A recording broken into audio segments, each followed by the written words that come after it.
Armstrong. ரொம்ப நாளைக்கு அப்புறம் நான் ஒரு அரசியல் மேடைக்கு வரேன். நான் உண்மை இருந்தால் வருவேன், எவனை பற்றியும் பயப்பட மாட்டேன். நீதி இருந்தால் வருவேன், நேர்மை இருந்தால் வருவேன். யாருமே என்னை இங்கே அழைக்கலை, தம்பி என்ன அழைக்கலை. இதுக்கெல்லாம் அழைப்பு கொடுத்த ஒரு விஷயம் இல்லை. அந்த மிகப்பெரிய மரணத்தை நிறுத்தியதுக்கப்புறம் நடந்ததுக்கப்புறம் நான் போக முடியல. ஆனால் அதுக்கப்புறம் இந்த வலைதளங்களில் அவருடைய பேச்சுக்கள் கேட்டு நான் அதிர்ச்சியானேன். எப்படி இப்படி ஒரு மாபெரும் தலைவன ஒரு புரட்சியாளன ஒரு டாக்டர் பீம்ராவ் அம்பேத்கர் அவர்களின் கருத்தியல், அயோத்திதாச பண்டிதர் நூற்றாண்டுகளுக்கு முன்னாடியே எவ்வளவு சாதனைகள் செஞ்சிருக்காங்க, அதெல்லாம் எடுத்து சொல்லக்கூடிய சகோதரத்துவத்தை பேசுற அந்த வலைதளங்கள்ல பார்த்துட்டு நான் உண்மையிலே ரொம்ப அதிர்ச்சியானேன். நான் ரொம்ப வெட்கி தலைமணிகிறேன். எப்படி நான் போற வழியில் எங்கேயோ எப்போ ஒரு தடவை அரசியல் கீழே பார்த்துருக்கேன், ஒரு வார்த்தை பரிமாறி பேசியிருக்கேன்னு நினைக்கிறேன். தொலைபேசியில் எனக்கு பழக்கமே இல்லை.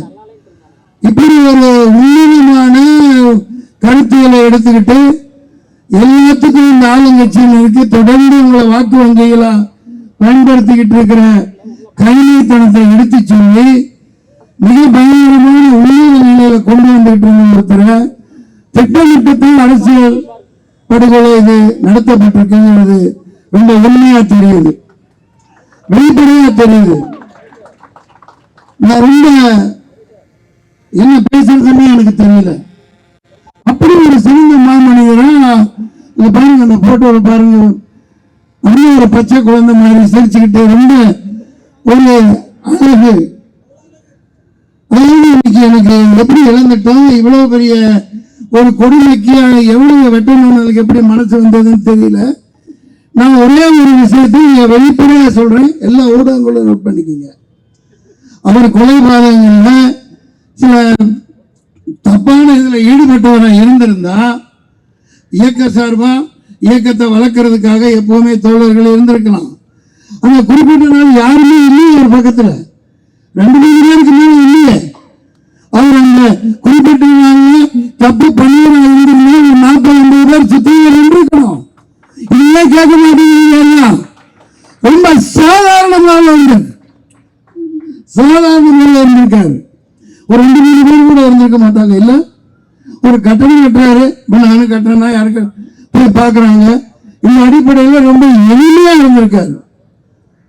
இது குற்ற வழக்குகள்ல தொடர்புடைய பல அதிகாரிகள் தொடர்பு வச்சிருக்கிறவங்களுக்கு, உளவுத்துறைன்னு சொல்லப்படுறவங்களுக்கு நிச்சயமாக சத்தியமாக தெரியாமல் இருந்திருக்க வாய்ப்பு இல்லை. ஏன்னா இவர் வந்து அந்த அடிப்படை குற்ற பின்னணியோடு அப்படி ஒரு கொலைபாதகம் செஞ்சவரை இருந்திருந்தா எத்தனை பேர் பகுதியில் நிக்க வச்சிருக்கலாம் இல்லையா? ஒரு 49 பேர் புல்வாமால எப்படி திட்டமிட்டு உள்ள அனுப்பிச்சு படுகொலை பண்ணி ஜெயிச்சாங்களோ, எப்படி ஜெயலலிதா அம்மாவை திட்டமிட்டு போட்டு தந்தாங்களோ, எப்படி காந்திய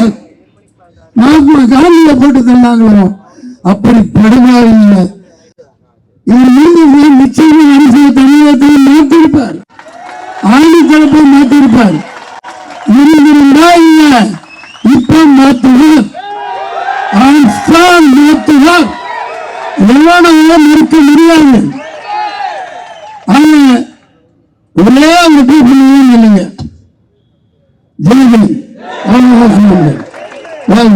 இல்லைங்க, தம்பி ஆம்ஸ்ட்ராங் அவர்களுக்கு என்னுடைய ஆழ்ந்த இரங்கல்கள். ஈடு செய்ய முடியாத சகோதரர். என் வாழ்நாளில் அவங்களோட பார்த்து பேசி பாராம போயிட்டு ரொம்ப வருத்தப்படுறேன், ரொம்ப வருத்தப்படுறேன். இந்த வாய்ப்பை கொடுத்த அனைவருக்கும் நன்றி. அவருடைய அம்மா நிச்சயமாக தமிழகத்தில் அவரோட இடத்த அரசியல்ல ஒரு மிகப்பெரிய தாக்கத்தை இந்த நாட்டை ஆளுகிற ஒரு உருவாக்கத்தை நிச்சயமா ஒரு உருவாக்கும். அதுவே நாம நீங்க எல்லாம் அவருக்கு சேர்ந்து செய்யற நன்றி கடனா இருக்கும். நன்றி வணக்கம்.